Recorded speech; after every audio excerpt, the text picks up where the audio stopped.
berbahagia buat kita semua. Yang terhormat Ibu Kepala Sekolah, Ibu Desriuniwati SPD PAUD, dan yang saya hormati rekan-rekan sejawat saya, Ibu-ibu guru TK Kartika 166 dan ibu-ibu guru PAUD Tunas Bangsa. Puji dan syukur kita panjatkan kepada Tuhan Yang Maha Esa.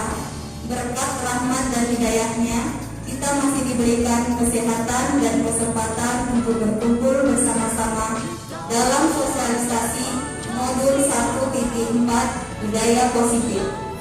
Untuk mempersingkat waktu, mungkin ada sepatah dua kata-kata dari Ibu Kepala Sekolah terkait dengan penerapan budaya positif ini yang akan kita laksanakan bersama-sama di sekolah kita ini, TK Kartika dan PAUD Tunas Bangsa. Waktu dan tempat kami persilakan.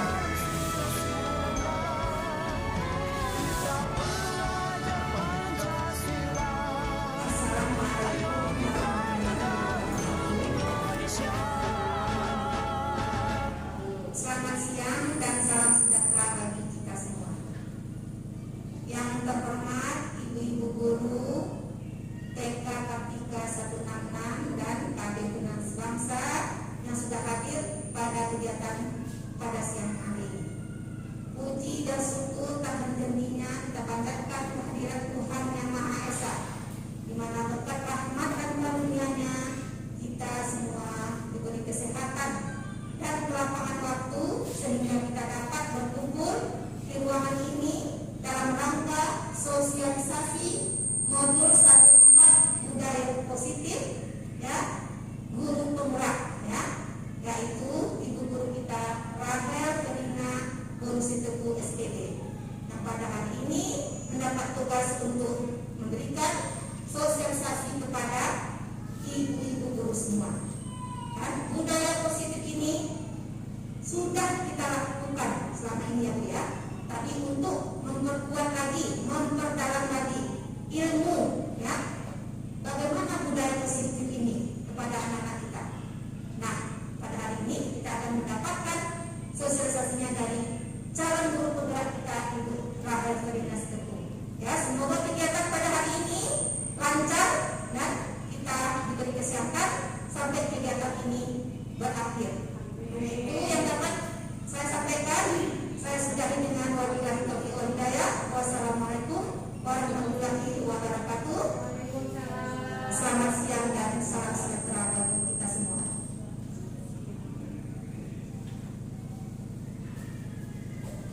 Terima kasih untuk Ibu Kepala Sekolah atas kata sambutannya. Izinkan saya membagikan ilmu yang sudah saya dapat dalam pendidikan guru penggerak tentang budaya positif.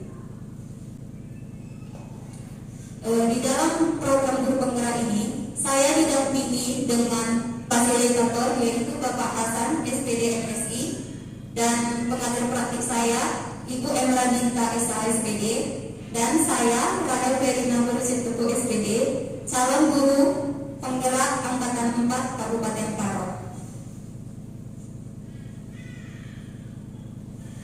Budaya positif.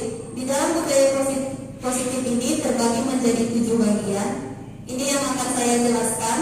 Mungkin di sini yang saya jelaskan adalah bagian inti-intinya saja.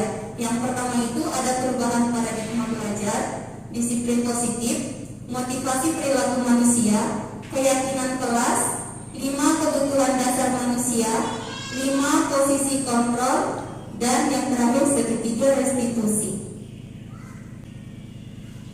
Kita masuk dalam perubahan paradigma.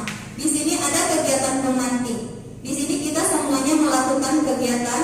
Coba kita sama-sama menghafalkan salah satu tangan kita. Coba Anda bayangkan bahwa Anda menyimpan sesuatu yang sangat berharga di dalam kepala tangan Anda. Anda perlu menjaga benda tersebut sekuat tenaga Anda karena begitu pentingnya untuk kehidupan Anda. Ini sangat pentingnya kita simpan di dalam tangan ini. Jadi ada tugas rekan kita mencoba dengan segala cara untuk membuka kepala tangan Anda. Teman Anda boleh membujuk, menghardik, menggoda, bahkan menawari Anda dengan uang agar Anda bersedia membuka kepala tangan Anda.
bisa melihat. Nah, yang kita lakukan barusan adalah berusaha mengontrol dengan berbagai cara, dan mungkin saja itu berhasil dan bisa saja itu tidak berhasil.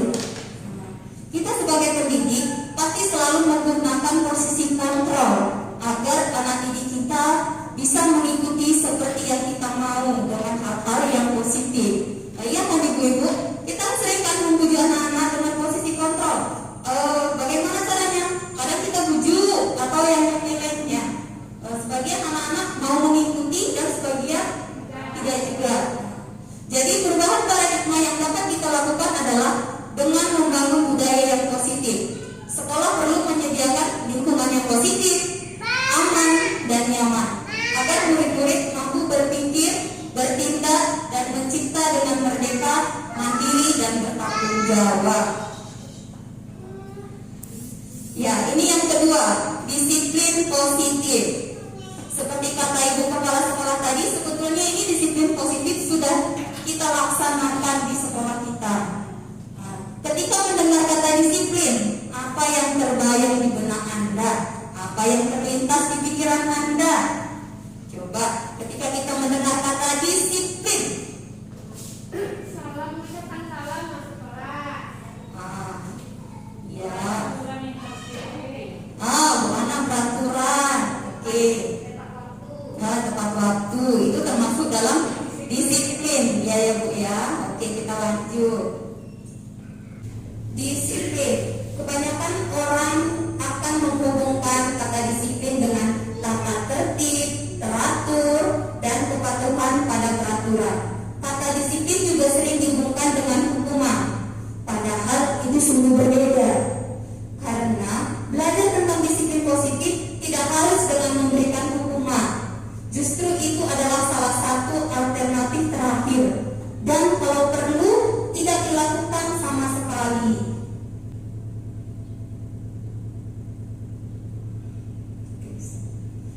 Di sini Bapak Pendidikan kita, Ki Hajar Dewantara, menyatakan, di mana ada kemerdekaan, disitulah harus ada disiplin yang kuat. Sungguh pun disiplin itu bersifat self-disiplin, yaitu kita sendiri yang mewajibkan kita dengan sekeras-kerasnya. Tetapi itu sama saja, sebab jikalau kita tidak cepat melakukan self-disiplin, wajiblah pengusaha lain mendisiplinkan diri kita. Dan peraturan demikian itulah harus ada di dalam suasana yang merdeka. Dari tujuan disiplin positif adalah menanamkan motivasi untuk menjadi orang yang mereka inginkan dan menghargai diri sendiri dengan nilai-nilai yang mereka percaya. Ketika murid-murid kita memiliki motivasi tersebut, mereka telah memiliki motivasi intrinsik yang berdampak jangka panjang. Motivasi yang tidak akan terpengaruh pada adanya hukuman atau hadiah. Mereka akan tetap berperilaku baik dan berlandaskan nilai-nilai kebajikan, karena mereka ingin menjadi orang yang menjunjung tinggi nilai-nilai yang mereka hargai.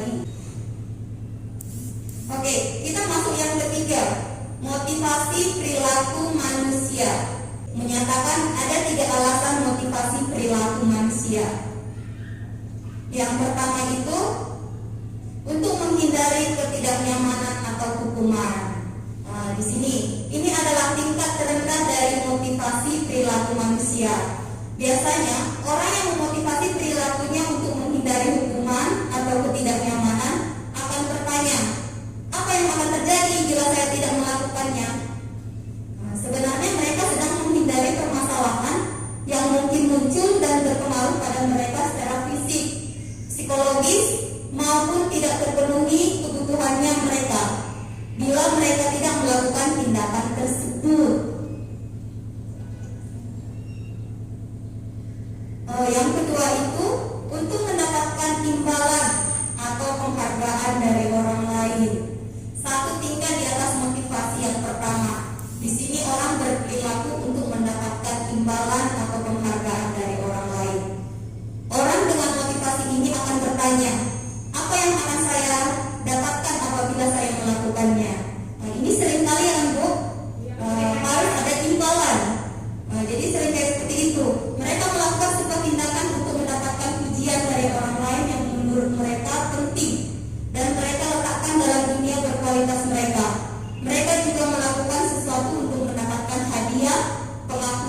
atau imbalan. Dan yang ketiga itu untuk menjadi orang yang mereka inginkan dan menghargai diri sendiri dengan nilai-nilai yang mereka percaya. Orang dengan motivasi ini akan bertanya, akan menjadi orang yang seperti apa bila saya melakukannya? Mereka melakukan sesuatu karena nilai-nilai yang mereka yakini dan hargai, dan mereka melakukannya karena mereka ingin menjadi orang yang melakukan nilai-nilai yang mereka yakini tersebut. Ini adalah motivasi akan membuat seseorang memiliki disiplin positif, karena motivasi berperilaku bersifat internal, bukan eksternal. Oke, kita lanjut, kita masuk keyakinan kelas. Mengapa keyakinan kelas? Mengapa tidak peraturan kelas saja?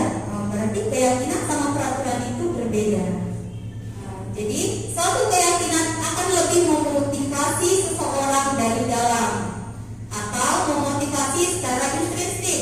Seseorang akan lebih tergerak dan bersemangat untuk menjalankan keyakinannya daripada hanya sekedar mengikuti serangkaian peraturan. Murid-murid pun demikian. Mereka perlu mendengarkan dan mendalami tentang suatu keyakinan daripada hanya mendengarkan peraturan-peraturan yang mengatur mereka harus berlaku begini ataupun begitu. Di sini saya sudah menerapkan keyakinan kelas yang sudah saya buat di kelas B2. Ini ada menghargai karya teman. Ini sangat penting ibu-ibu, menghargai karya teman ini. Terkadang anak-anak kita suruh menggambar, ada yang gambarannya tidak seperti kawannya yang diinginkan, anaknya sering mengejek. Jadi di sini kita harus meyakinkan di kelas kita itu harus menghargai karya teman, bukan untuk saling mengejek. Ya. Yang kedua, merapikan kembali mainan dan alat tulis selesai dipakai. Ini sepertinya semuanya sudah kita lakukan kan di kelas masing-masing. Terus yang ketiga itu menunggu giliran. Terus yang keempat, mendengarkan guru ketika berbicara. Ini sering saya tekankan di kelas. Ketika anak-anak mulai saya berbicara di depan, anak-anak itu ikut berbicara, saya bertanya kembali, apa keyakinan kelas kita yang sudah kita buat? Jadi anak-anak mengucapkan yang mana yang sudah kita langgar, coba. Kemarin kita sudah meyakininya kan? Jadi hari ini kita harus mengikutinya sesuai dengan keyakinan kita, seperti itu. Terus yang terakhir, berjalan di dalam kelas. Ini yang saya maksud, berjalan di dalam kelas itu, kalau di dalam kelas itu kita berjalan, bukan berlari. Untuk yang terakhir, saling menyayangi. Di dalam saling menyayangi ini, sini sudah termasuk tidak boleh berantem, tidak jangan mencuri milik orang lain. Ya, itu sudah termasuk, karena dengan seperti itu, iya betul, betul. Karena dengan seperti itu kita sudah saling mengasihi, sudah saling menyayangi. Lanjut Bu Ana. Jadi inilah contoh keyakinan kelas yang sudah saya buat di kelas B2. Merapikan mainan setelah selesai bermain. Selesai bermain itu kita merapikan. Semuanya ikut berpartisipasi Bu. Ada yang menyapu, ada yang memasukkan sesuai dengan warnanya, ada yang menyusun ke dalam meja, gitu seperti itu Bu.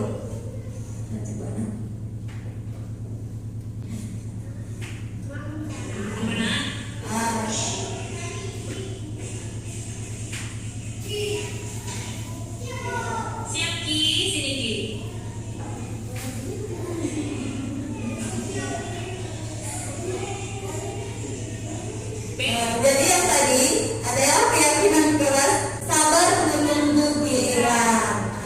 Jadi anak-anak itu setelah selesai kegiatan atau setelah selesai belajar, anak itu bertanya, Bu, saya sudah selesai, seperti itu. Jadi ketika kawannya masih di depan, dia menanyakan seperti itu.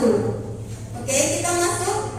Inilah cara-cara pembentukan keyakinan kelas agar kita nanti membuatnya secara bersama-sama di kelas kita masing-masing. Yang pertama itu keyakinan kelas bersifat lebih abstrak daripada peraturan. aturan yang lebih rinci dan konkret. Yang kedua, keyakinan kelas berupa pertanyaan-pertanyaan universal. Yang ketiga, pernyataan keyakinan kelas senantiasa dibuat dalam bentuk positif. Yang keempat, keyakinan kelas hendaknya tidak terlalu banyak sehingga mudah diingat dan dipahami oleh semua warga kelas. Ini maksimal 7, 1 sampai 7 aja Bu. Biar anak-anak kita juga tidak terlalu banyak kan, jadi nanti dia jadi bingung. Nah, selanjutnya, keyakinan kelas sebaiknya sesuatu yang dapat diterapkan di lingkungan tersebut. Semua warga kelas hendaknya ikut berkontribusi dalam pembuatan keyakinan kelas lewat kegiatan curah pendapat. Jadi di sini maksudnya kita bisa sambil bertanya sama anak-anak, selain yang ibu buat tadi, apalagi coba yang kita mau buatkan, seperti itu. Terus yang terakhir, bersedia meninjau kembali keyakinan kelas dari waktu ke waktu. Kebutuhan dasar. Di sini ada bagian-bagian dari kebutuhan dasar. Yang pertama itu cinta dan kasih sayang. Kebutuhan untuk mencintai dan memiliki meliputi kebutuhan akan hubungan dan koneksi sosial. Kebutuhan untuk memberi dan menerima kasih sayang dan kebutuhan untuk merasa menjadi bagian dari suatu kelompok. Kebutuhan ini juga meliputi keinginan untuk tetap terhubung dengan orang lain, seperti teman, keluarga, pasangan hidup, teman kerja, binatang peliharaan, dan kelompok di mana kita tergabung. Yang kedua, kebutuhan bertahan hidup. Kebutuhan bertahan hidup adalah kebutuhan yang bersifat psikologis untuk bertahan hidup, misalnya kesehatan, rumah, dan makanan. Seks sebagai bagian dari proses reproduksi termasuk kebutuhan untuk tetap bertahan hidup. Komponen psikologis pada kebutuhan ini meliputi kebutuhan akan perasaan aman. Yang ketiga, penguasaan, kebutuhan pengakuan atas kemampuan.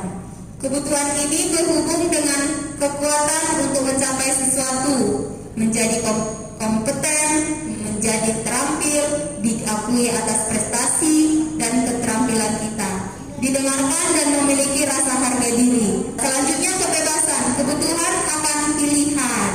Kebutuhan untuk bebas adalah kebutuhan akan kemandirian, otonomi, memiliki pilihan dan mampu mengendalikan arah hidup seseorang. Anak-anak dengan kebutuhan kebebasan yang tinggi menginginkan pilihan.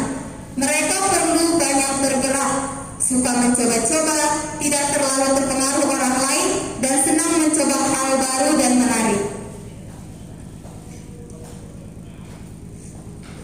Selanjutnya, kesenangan, kebutuhan untuk merasa senang. Kebutuhan akan kesenangan adalah kebutuhan untuk mencari kesenangan, bermain, dan tertawa. Bayangkan hidup tanpa kenikmatan apapun, betapa menyedihkan. Glaser menghubungkan kebutuhan akan kesenangan dengan belajar. Semua hewan dengan tingkat inteligensi tinggi, anjing, lumba-lumba, primata, dan lain-lain. Saat mereka bermain, mereka mempelajari keterampilan hidup yang penting. Manusia tidak berbeda.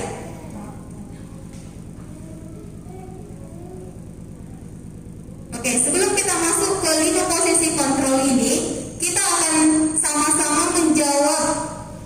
Nah, di sini ada cerita tentang Bimo. Bimo seorang anak TKB, selalu berlari keluar kelas menuju jalan raya di depan sekolahnya yang ramai dengan kendaraan. Tingkahnya membuat guru Bu Ani bingung dan seringkali ia mengejarnya.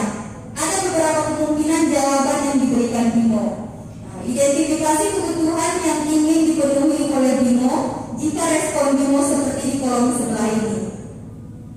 Nah, di sini ada identifikasinya.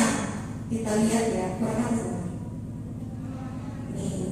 dari 5 kebutuhan dasar yang sudah kita bahas tadi.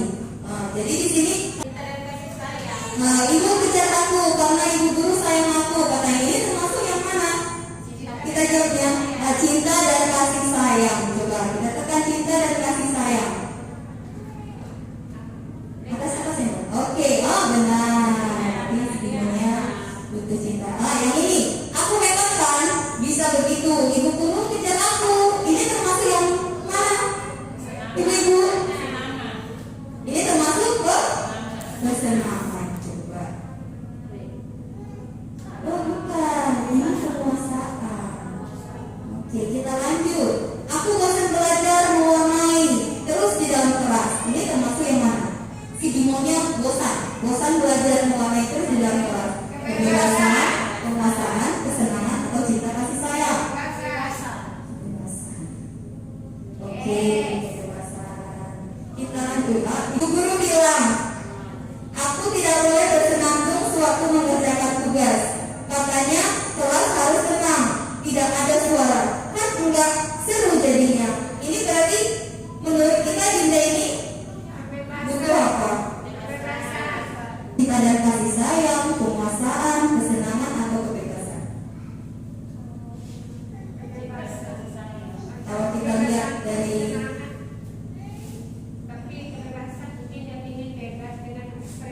coba kita satukan pendapat dulu. Kebebasan, oke. Kesenangan. Ibu guru tidak menyapaku hari ini, padahal aku pakai jepit rambut baru. Nah, sering ya anak-anak sekolah kita. Ini termasuk yang mana? Kebebasan, kesenangan, kekuasaan, atau cinta dan kasih sayang?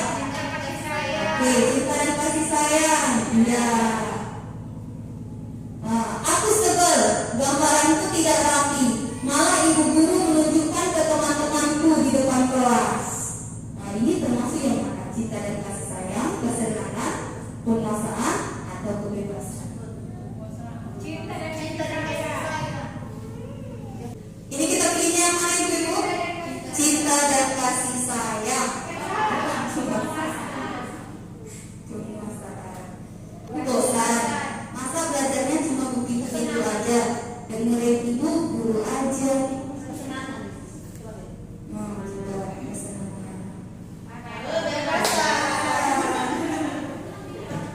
Oke, habis. Kita lanjut ya ibu-ibu. Masih semangat kan? Oke, kita masuk ke 5 posisi kontrol restitusi.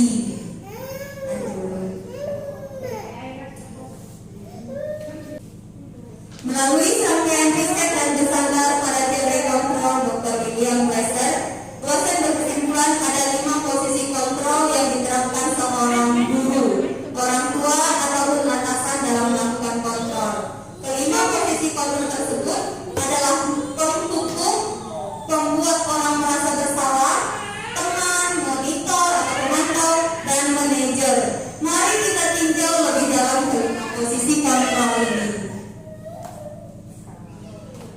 Nah, di sini ada penghukum. Yang pertama itu penghukum.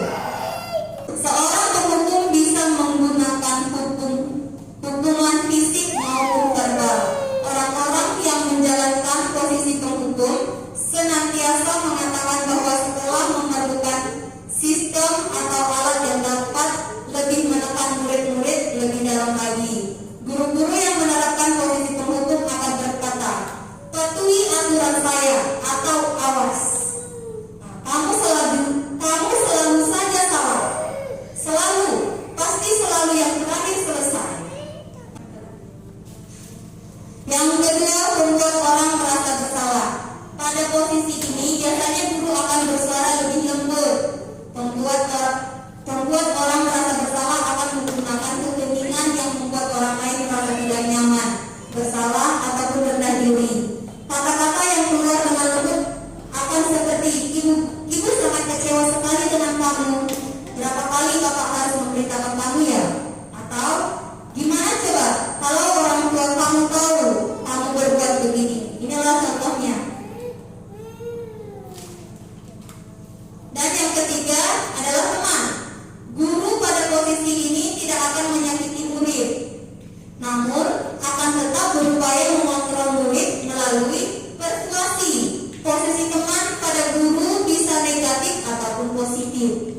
Positif di sini berupa hubungan baik yang terjalin antara guru dan murid. Guru di posisi teman menggunakan hubungan baik dan humor untuk mengetahui seseorang. Mereka akan berkata, "Ayo bantulah demi Bapak ya," atau "Ayo ingat tidak bantuan Bapak selama ini," atau yang lain lagi bisa juga, "Ya sudah, kali ini tidak apa-apa, nanti Ibu bantu bereskan." Kita lanjut. Di sini ada monitor atau pemantau. Monitor berarti mengawasi. Pada saat kita mengawasi, kita bertanggung jawab atas perilaku orang-orang yang kita awasi. Posisi pemantau berdasarkan pada peraturan-peraturan dan konsekuensi dengan menggunakan sanksi atau konsekuensi. Kita dapat memisahkan hubungan pribadi kita dengan murid sebagai seorang yang menjalankan posisi pemantau. Pertanyaan yang diajukan seorang pemantau adalah seperti, peraturannya apa? Apa yang telah kamu lakukan? Atau sanksi atau konsekuensinya apa? Jadi ini pertanyaan yang bisa kita ajukan sama anak-anak kita. Manajer, posisi terakhir manajer adalah posisi mentor di mana guru berbuat sesuatu bersama dengan murid, mempersilahkan murid mempertanggungjawabkan perilakunya, mendukung murid agar dapat menemukan solusi atas permasalahannya sendiri. Seorang manajer telah memiliki keterampilan di posisi teman maupun pemantau, dan dengan demikian bisa jadi di waktu-waktu tertentu kembali kepada kedua posisi tersebut bila diperlukan. Namun bila kita menginginkan murid-murid kita menjadi manusia merdeka, mandiri dan bertanggung jawab, maka kita perlu mengacu pada restitusi yang dapat menjadikan murid kita seorang manajer bagi dirinya sendiri.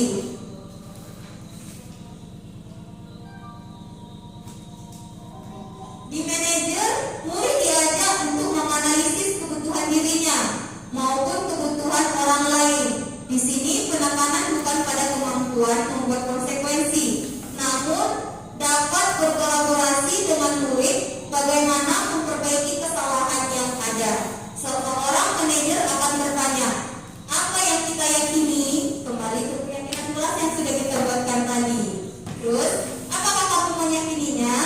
Atau jika kamu meyakininya, apakah kamu bersedia memperbaikinya?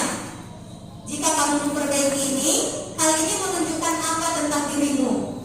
Atau apa rencana kamu untuk memperbaiki hal ini?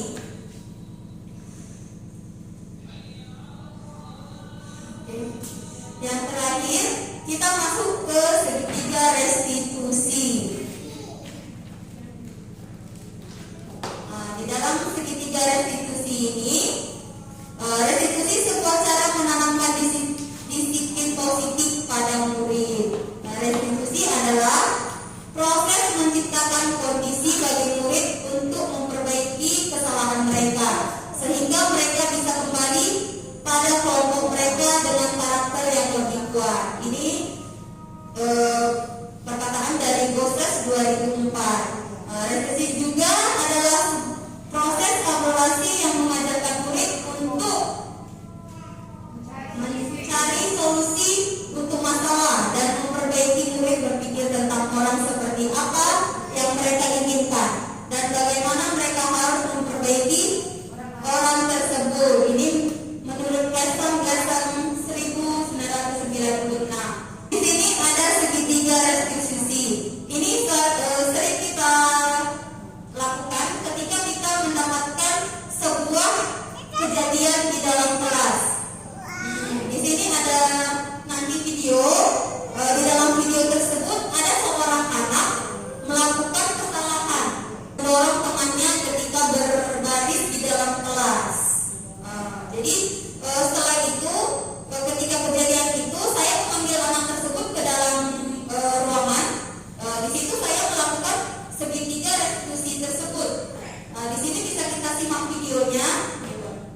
yang